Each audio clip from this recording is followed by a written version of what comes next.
तैनाती की पुष्टि हुई है। सूडान सीमा के पास एयरबेस पर दिखे हैं CH-4 ड्रोन और दारफुर क्षेत्र तक पहुंचने की क्षमता ने चिंता बढ़ा दी है। दरअसल अफ्रीका में चीन की सैन्य मौजूदगी पर एक बार फिर से चर्चा शुरू हो चुकी है।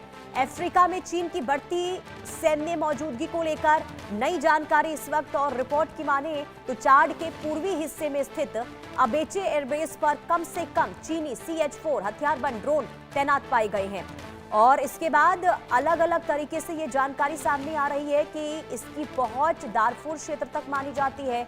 CH-4 ड्रोन निगरानी और सटीक हमलों की क्षमता रखते हैं। ऐसे में इस चुनौती को क्षेत्रीय सुरक्षा और रणनीतिक संतुलन के लिहाज से काफी महत्वपूर्ण माना जा रहा है और इस घटनाक्रम ने अफ्रीका में चीन के बढ़ते रक्षा प्रभाव को लेकर भी एक नई चुनौती खड़ी कर दी है। एक नई बहस इससे शुरू हो गई है।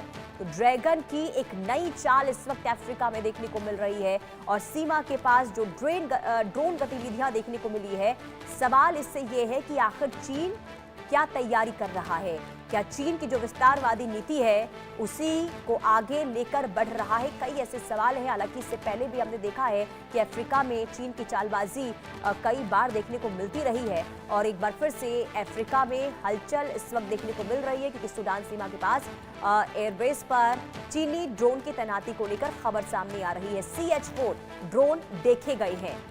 प्रगति त्रिपाठी संवाददाता तमाम जानकारी के साथ जुड़ चुकी हैं। प्रगति, अफ्रीका में चीन के ड्रोन को देखे जाने का आखिर क्या मतलब है? जरा समझाइए, ये जो ड्रोन गतिविधि देखने को मिली है, क्या इसकी वजह सामने आ रही है?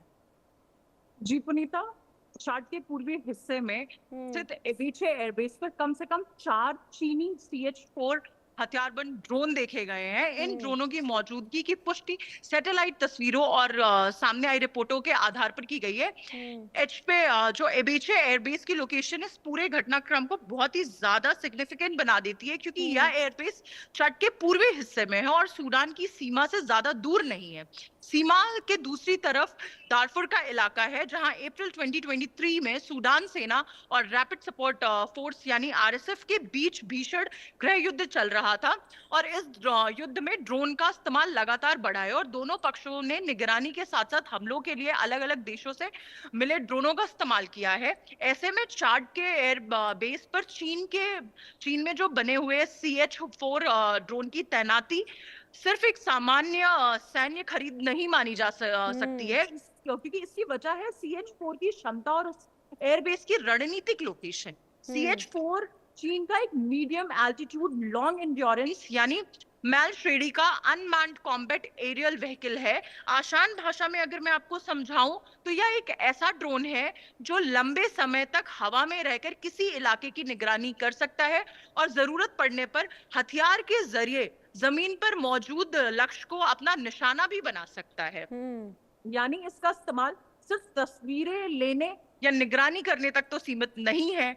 हथियारबंद कॉन्फ़िगरेशन में CH-4 को प्रिसीजन स्ट्राइक मिशन के लिए भी इस्तेमाल किया जा सकता है और यही क्षमता इसे चाड के संदर्भ में बहुत ही ज्यादा महत्वपूर्ण बना देती है।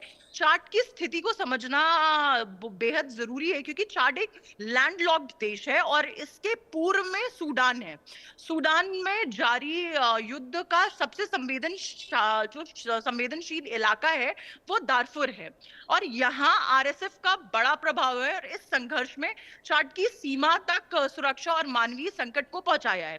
दरअसल जो बात है वो चाड और सूडान की सीमा पहले से ही बहुत ज्यादा संवेदनशील रही है और बड़ी संख्या में सूडानी जो माइग्रेंट्स चाड पहुंच रहे थे और इसके अलावा सीमा पार जो हथियारों और सैन्य आपूर्ति के आरोप भी लगातार सामने आते रहे हैं हमेशा से और UN के एक पैनल ने पूर्वी चाड के जस्टिस एयरपोर्ट के जरिए हथियार और गोला बारूद RSF तक पहुंचाने की आरोपों की जांच भी की थी और UAE ने इन आरोपों को नकारा था और कहा था कि वहां चलिए ठीक है प्रगति, अब ऐसे में देखना होगा कि CH-4 की अगर तैनाती हुई है तो आखिर इससे किस तरीके से नजर बनाकर रखना चाहता है चीन। बहुत शुक्रिया तमाम जानकारी देने के लिए।